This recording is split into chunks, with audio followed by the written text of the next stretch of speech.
Olá, bem-vindos a esta aula. Hoje nós iremos tratar de um assunto considerado por muitos um dos mais bonitos da matemática, que é o de cônicas. E o que são esses objetos? As cônicas são figuras planas obtidas mediante a interseção de um plano com um cone. Vamos tentar ser mais específicos. É meio surpreendente, mas um cone mesmo, definido matematicamente, é algo que tem duas, assim chamadas, folhas. Neste nosso caso, vulgarmente nós chamaremos de parte de cima e parte de baixo, ambas unidas por esse ponto que nós vamos chamar de vértice. Nós não iremos perder em generalidade, tratando aqui de um cone circular reto. Caso esse em que ele terá um eixo de simetria. O nosso objetivo aqui não é definir cone, na verdade. Nós podemos até fazer isso depois de maneira mais rigorosa. Nós estamos supondo que todo mundo aqui tem ideia do que seja um cone. Eu apenas precisei acentuar que a definição geral de cone inclui as duas folhas. E nós vamos chamar aqui de beta o ângulo entre o eixo de simetria e a assim chamada geratriz desse cone. Quando um plano que não passa pelo vértice do cone corta este cone, fazendo com o eixo um ângulo alfa de medida menor do que a medida do ângulo beta, então a interseção desse plano com esse cone será uma curva composta de dois ramos chamada hipérbole, essa curva amarela aí.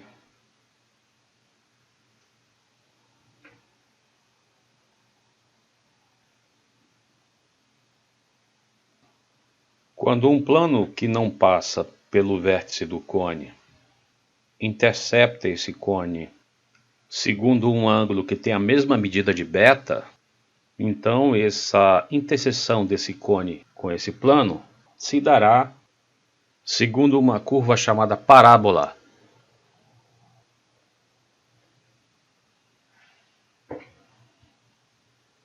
Quando um plano que não toca o vértice do cone interceptá-lo, fazendo com o eixo do cone um ângulo maior do que o ângulo beta, então a interseção entre esse cone e esse plano se dará segundo uma curva fechada chamada elipse.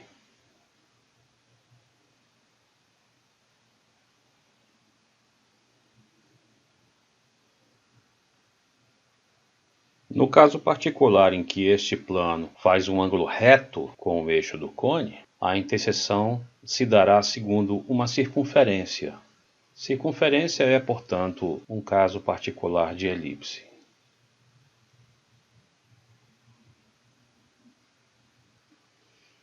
A hipérbole, a parábola e a elipse são, portanto, chamadas de cônicas porque podem ser obtidas mediante a intersecção de um plano com um cone.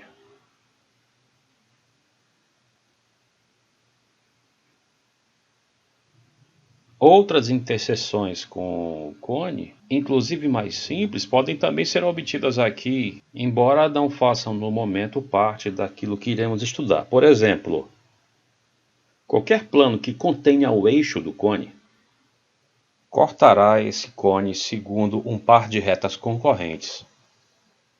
Nós poderíamos aqui, apenas a título de informação, dizer que um par de retas concorrentes é um caso extremo para uma hipérbole. Um par de retas concorrentes poderia, teoricamente, também ser considerado uma cônica.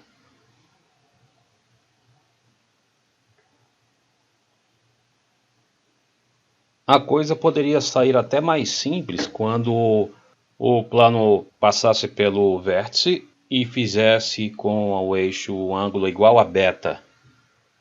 Nesse caso, a interseção será uma das geratrizes desse cone, ou seja, uma reta. Uma reta, portanto, poderá também ser considerada uma cônica.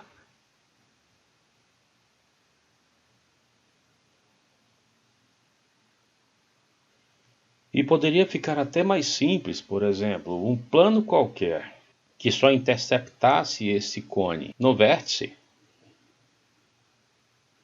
nos diria, portanto, que um único ponto também poderia ser considerado como uma cônica. Afinal de contas, um ponto é um caso degenerado para uma circunferência, que é um caso particular de elipse.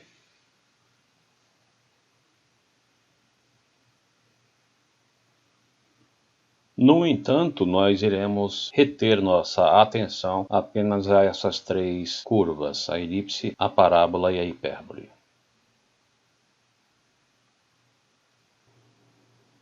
Existem muitas formas de definir essas curvas através de suas propriedades. Eu vou começar pela mais comum nos livros didáticos de ensino médio. E vou começar pela elipse. Essa definição precisa que tenhamos dois pontos que vamos chamar de focos. Foco 1 e foco 2.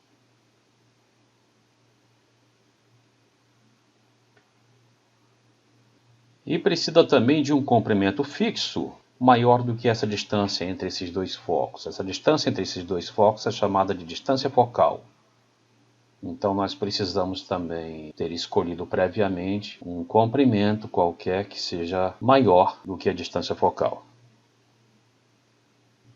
Então nós vamos construir aqui uma elipse que está no plano determinado por essa reta e esses pontos aí. Vamos tomar um ponto específico do plano que tem a seguinte propriedade. Se eu somar a distância desse ponto ao foco 1, a distância desse ponto ao foco 2, eu vou obter sempre essa distância aqui previamente escolhida. Eu quero tomar pontos do plano, portanto, que obedeçam a essa condição. A soma das distâncias desse ponto aos dois focos deverá sempre ser igual a essa distância aqui.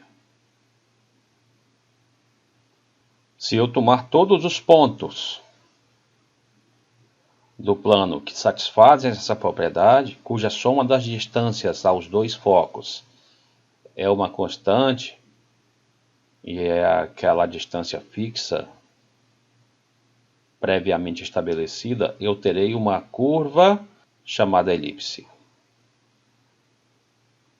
A elipse é, portanto, o conjunto de todos aqueles pontos do plano cuja soma das distâncias aos dois focos previamente fornecidos é constante, é uma constante também previamente fornecida, maior do que a distância focal.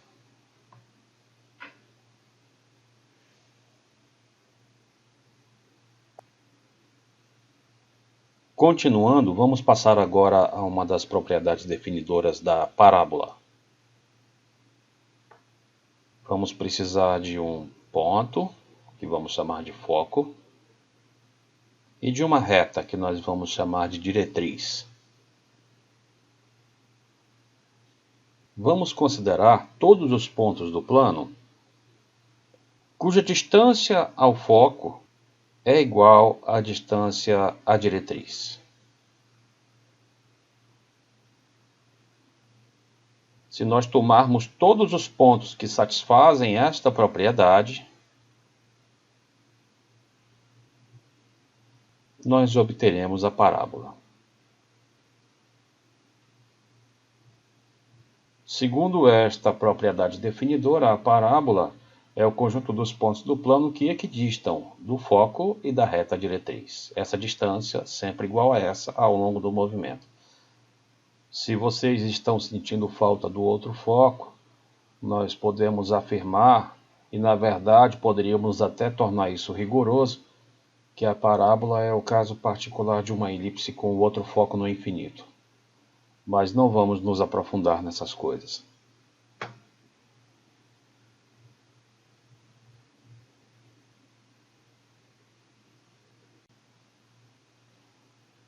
Vamos agora para uma propriedade definidora da hipérbole. Vamos considerar dois pontos, que novamente chamaremos de focos F1 e F2. E agora nós vamos considerar uma distância menor do que a distância focal. Vamos fixar uma distância menor do que a distância focal.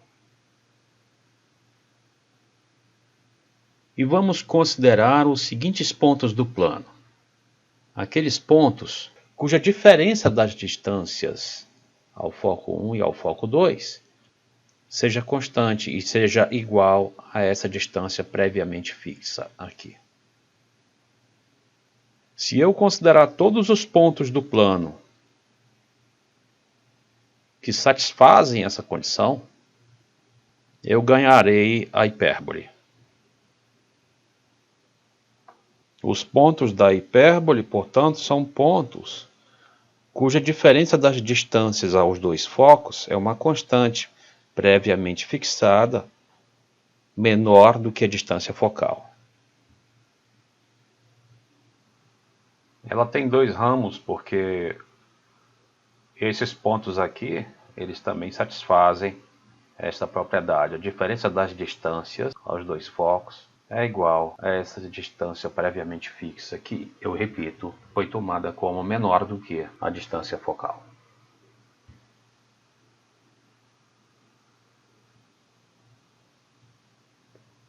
Um problema clássico de balística é estudar o alcance que, digamos, um projétil obtém quando ele é lançado obliquamente do solo. Prova-se que a trajetória desse objeto vai ser uma trajetória parabólica.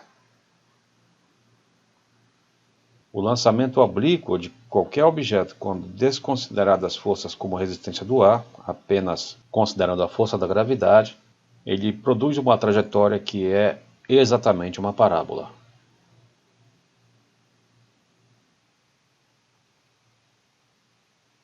Entretanto, a parábola, assim como as outras cônicas, possui outras propriedades muito interessantes. Por exemplo, ao tomarmos qualquer ponto na parábola e traçarmos por esse ponto a reta tangente a ela, essa reta terá uma propriedade muito importante.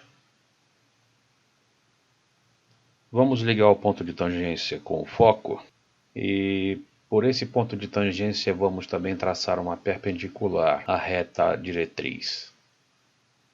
A propriedade a que me refiro é a seguinte: a reta tangente nesse ponto, a parábola, ela faz ângulos de mesma medida com essas duas, digamos, retas vermelhas aí, a reta que liga o ponto ao foco e a reta perpendicular à diretriz. Em qualquer ponto da parábola, a reta tangente tem essa propriedade.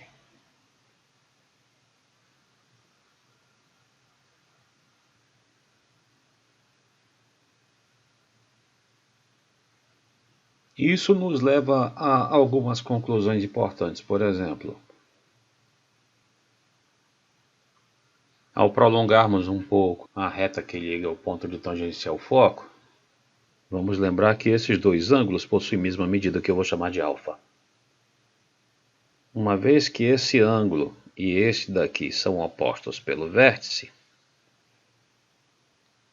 então esse ângulo aqui terá a mesma medida que o outro.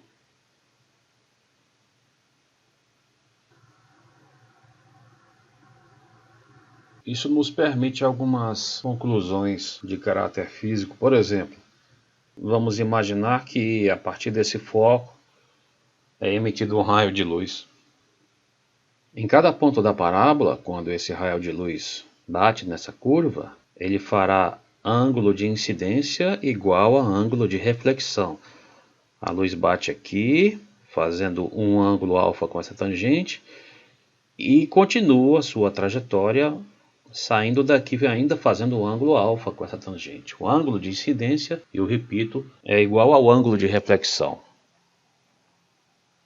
Essa é simplesmente a propriedade da tangente à parábola.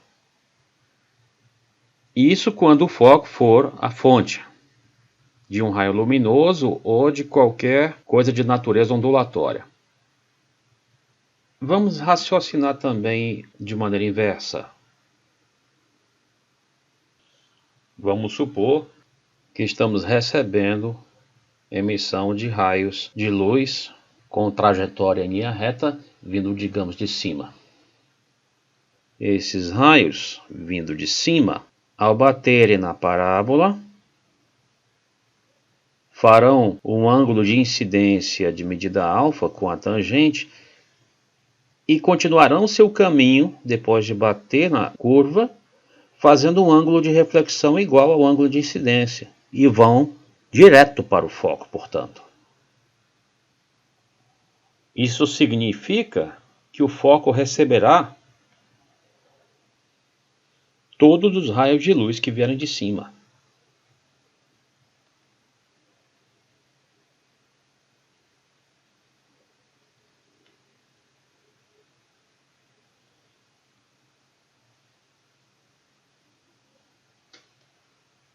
No processo inverso, lembrem-se, se o foco for a fonte e não o receptor de luz, ele fará com que todos os feixes de luz, como resultado, saiam em direções paralelas.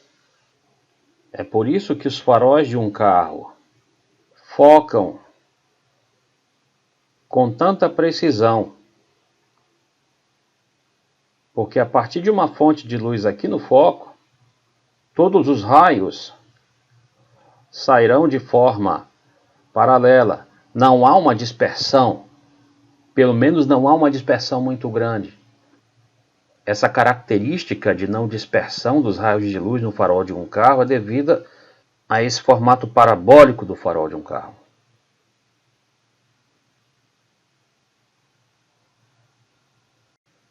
Vamos lembrar que isso acontece não apenas com a luz, mas com qualquer coisa de caráter ondulatório.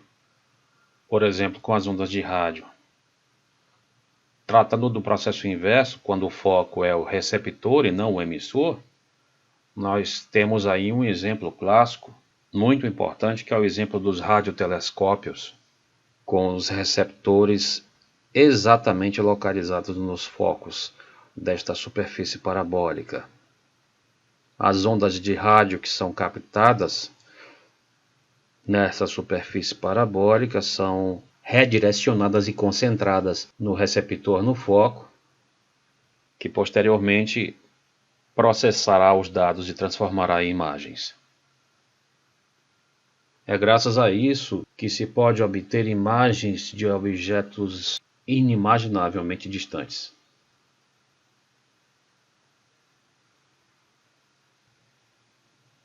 A pira olímpica costuma ser acesa usando um espelho parabólico, que, portanto, ao receber os raios solares, redireciona esses raios e os concentra no foco, e, portanto, esse foco está recebendo uma radiação solar muito grande.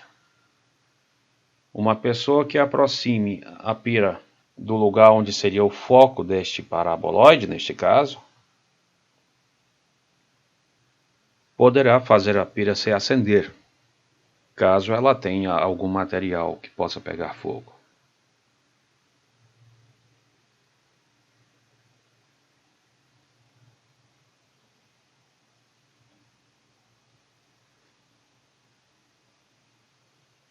Nos anos 40 já existiam alguns sistemas de localização, mas evidentemente não existiam satélites ainda. Um sistema muito confiável que apareceu por aquela época, que inclusive foi usado durante a Segunda Guerra e chegou até a ser um fator decisivo, foi o sistema LORAN,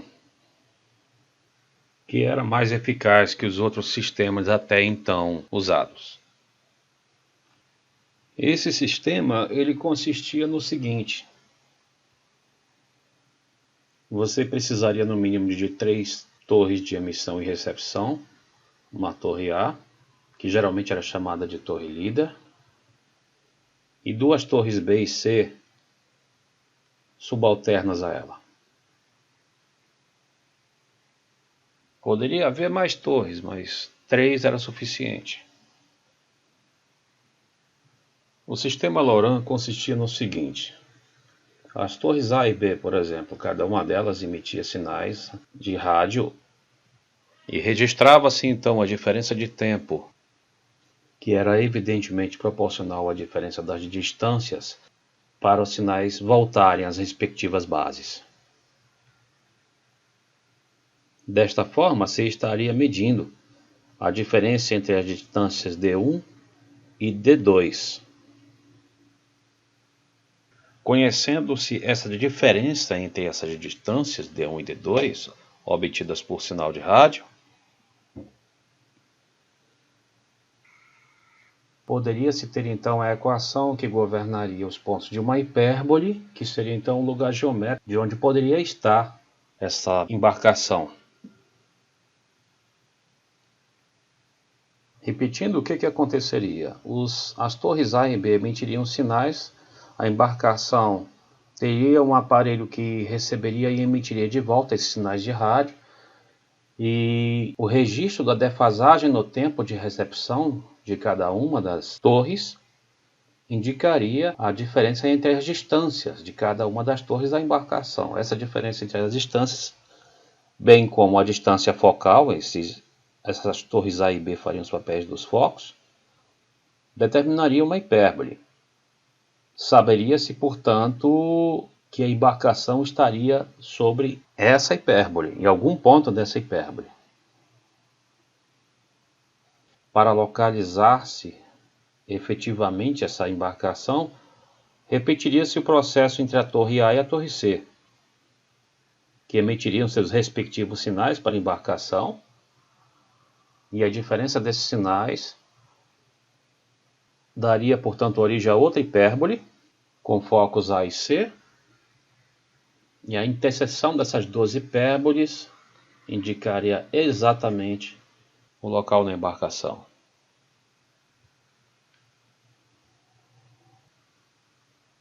Então, resumindo, você tinha uma torre, que aqui está sendo chamada torre mestra, tinha outras duas torres, que aqui estão sendo chamadas de torres escravas,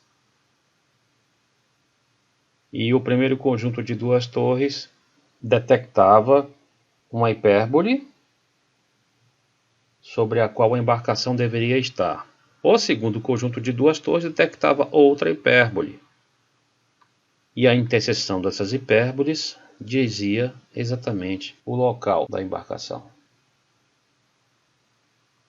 Como esses sinais são emitidos à velocidade da luz, são ondas de rádio, a obtenção da localização dessas embarcações era praticamente instantânea.